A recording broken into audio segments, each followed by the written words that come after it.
Lesson 21. Mad or Not? Airplanes are slowly driving me mad.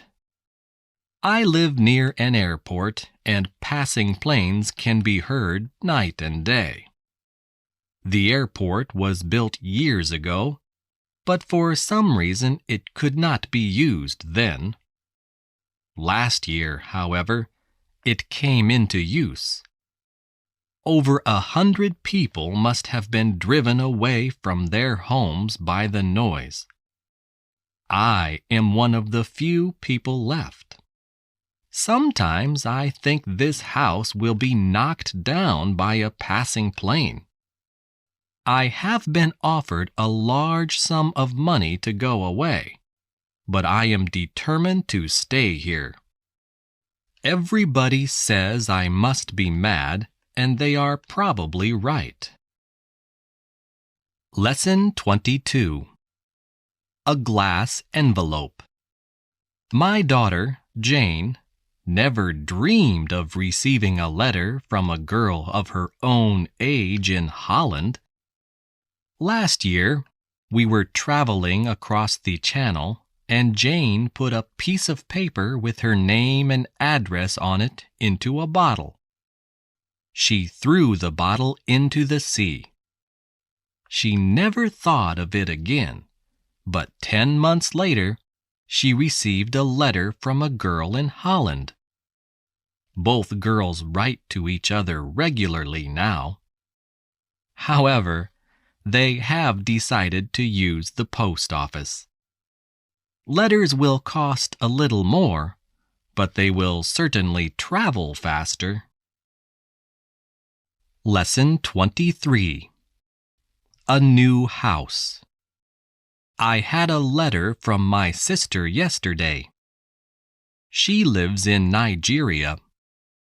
In her letter, she said that she would come to England next year. If she comes, she will get a surprise. We are now living in a beautiful new house in the country. Work on it had begun before my sister left. The house was completed 5 months ago. In my letter, I told her that she could stay with us. The house has many large rooms and there is a lovely garden.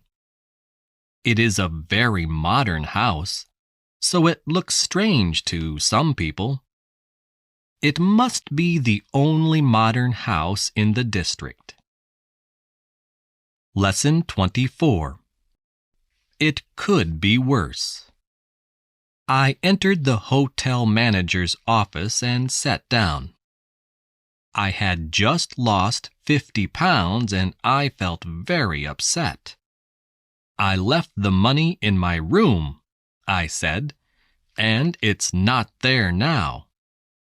The manager was sympathetic, but he could do nothing. Everyone's losing money these days, he said.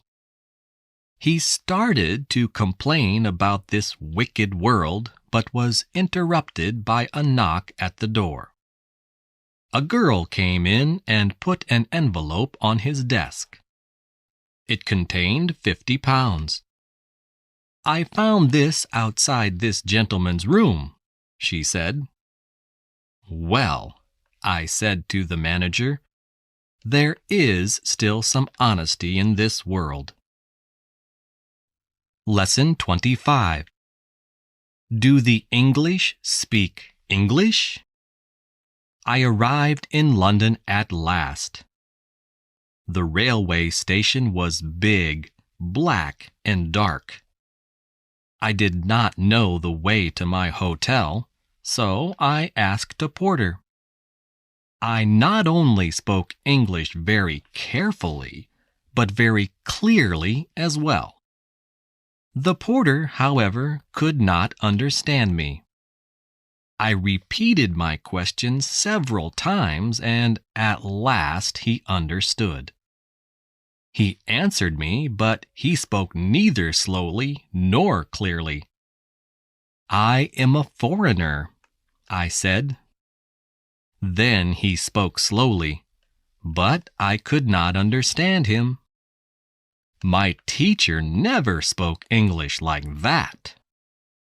The porter and I looked at each other and smiled. Then he said something and I understood it.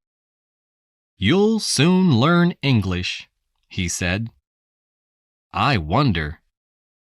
In England, each person speaks a different language. The English understand each other, but I don't understand them. Do they speak English? Lesson 26. The Best Art Critics. I am an art student, and I paint a lot of pictures. Many people pretend that they understand modern art. They always tell you what a picture is about. Of course, many pictures are not about anything. They are just pretty patterns. We like them in the same way that we like pretty curtain material. I think that young children often appreciate modern pictures better than anyone else. They notice more. My sister is only 7, but she always tells me whether my pictures are good or not. She came into my room yesterday. "What are you doing?" she asked. "I'm hanging this picture on the wall," I answered. "It's a new one. Do you like it?" She looked at it critically for a moment. "It's all right," she said, "but isn't it upside down?" I looked at it again. She was right. It was. Lesson 27. A Wet Night. Late in the afternoon, the boys put up their tent in the middle of a field. As soon as this was done, they cooked a meal over an open fire. They were all hungry and the food smelled good. After a wonderful meal, they told stories and sang songs by the campfire. But some time later it began to rain. The boys felt tired, so they put out the fire and crept into their tent. Their sleeping bags were warm and comfortable, so they all slept soundly. In the middle of the night, 2 boys woke up and began shouting. The tent was full of water. They all leapt out of their sleeping bags and hurried outside. It was raining heavily, and they found that a stream had formed in the field. The stream wound its way across the field and then flowed right under their tent. Lesson 28. No Parking. Jasper White is one of those rare people who believes in ancient myths. He has just bought a new house in the city, but ever since he moved in, he has had trouble with cars and their owners. When he returns home at night, he always finds that someone has parked a car outside his gate. Because of this, he has not been able to get his own car into his garage even once. Jasper has put up "No Parking" signs outside his gate, but these have not had any effect. Now he has put an ugly stone head over the gate.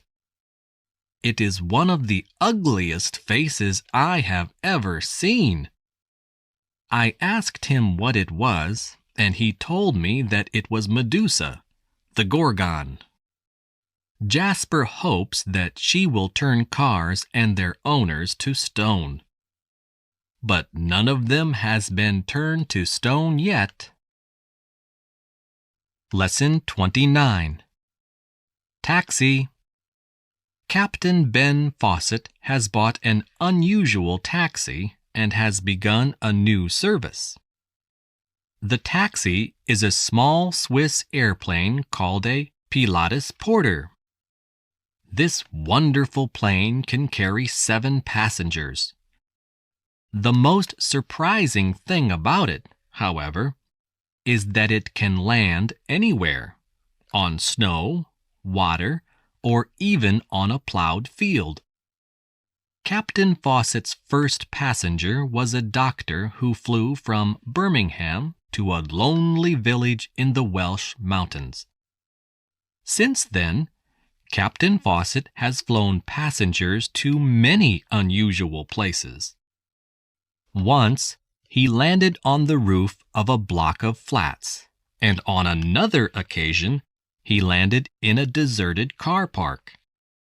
Captain Fawcett has just refused a strange request from a businessman. The man wanted to fly to Rockall, a lonely island in the Atlantic Ocean, but Captain Fawcett did not take him because the trip was too dangerous. Lesson 30. Football or polo. The Whale is a small river that cuts across the park near my home. I like sitting by the Whale on fine afternoons. It was warm last Sunday, so I went and sat on the river bank as usual. Some children were playing games on the bank, and there were some people rowing on the river. Suddenly, one of the children kicked a ball very hard, and it went towards a passing boat. Some people on the bank called out to the man in the boat, but he did not hear them. The ball struck him so hard that he nearly fell into the water. I turned to look at the children, but there weren't any in sight. They had all run away. The man laughed when he realized what had happened. He called out to the children and threw the ball back to the bank.